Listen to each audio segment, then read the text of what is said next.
It's absolutely possible to train shoulders at home. I will show you the best and most useful exercises for this goal. You need almost no equipment, just parallettes and dumbbells.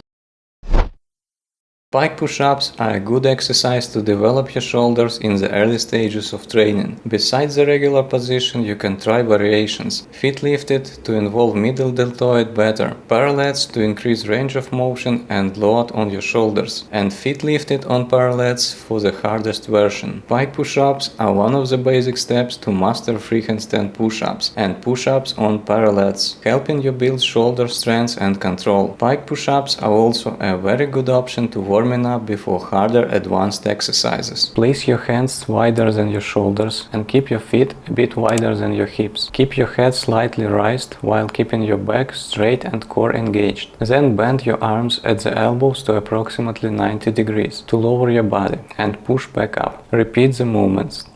Feet lifted on a chair. Raising your feet shifts more body weight onto your shoulders. This forces them to handle greater tension and makes the push-ups more demanding. Using parallettes. This allows you to lower further at the bottom of the movement. This extended range of motion increases shoulder activation and overall muscle involvement. Feet lifted on parallettes. Combining both makes the hardest version. The higher angle plus the extended dip maximize load on the shoulders, preparing you for advanced skills like free handstand push-ups. If pike push-ups are too hard at first, you may use dumbbells to train your shoulders until your strength improves. Raise the dumbbells to shoulder height with your core braced. Press the weights straight overhead in a controlled motion, keeping your back straight and avoiding a backward lean. Lower the dumbbells back to shoulder height to complete the rep. It's not necessary to fully straighten your arms at the top, since the deltoids remain engaged before lockout.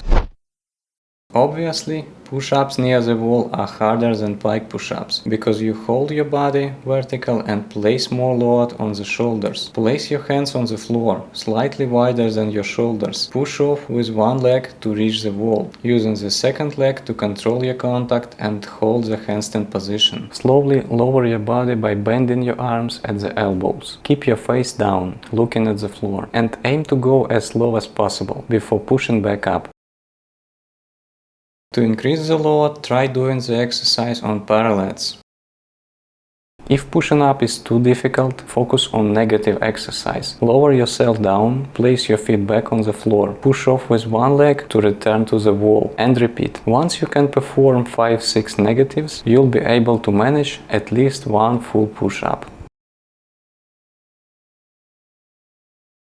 If negative push-ups are also hard, start from the handstand hold. This will help your hands and arms get used to your body weight, strengthen your back, and assist you in maintaining balance. When you start feeling confident, try to lower slowly even a little bit. Over time, you will progress gradually as control improves. Besides training your muscles, handstand and handstand push-ups promote cerebrovascular elasticity, enhance blood supply to the head, rejuvenate the face, and delay signs of aging.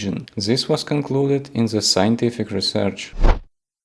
I personally prefer calisthenics to weight training, but for better shoulder involvement you also need to use dumbbells. With dumbbells you can perform movements that aren't possible with body weight alone, allowing for more comprehensive shoulder development. This helps target different parts of your shoulders: anterior deltoid, front, medial deltoid, middle, and posterior deltoid, back. The study published in PubMed analyzed different shoulder exercises affect the activation of deltoid portions in resistance-trained individuals. It was concluded that for anterior deltoid, the shoulder press presented a significantly higher level of activation, 33.3%, when compared to other exercises. Also, no significant difference was found between the bench press, 21.4% activation, lateral raise, 21.2% activation, and dumbbell fly, 18.8% activation. So the shoulder press or similar exercises like pike push-ups or wall push-ups push-ups that can be done at home activate the anterior deltoid better than other exercises. Please remember, all push-up variations are closed kinetic chain exercises, while the shoulder press is an open kinetic chain exercise. According to scientific research, closed kinetic chain exercises improve joint stability, body control, and dynamic balance much better than open kinetic chain exercises. When you can perform free handstand push-ups in this closed kinetic chain exercise, shoulder activation is very high, because you are pressing your full body weight while maintaining balance.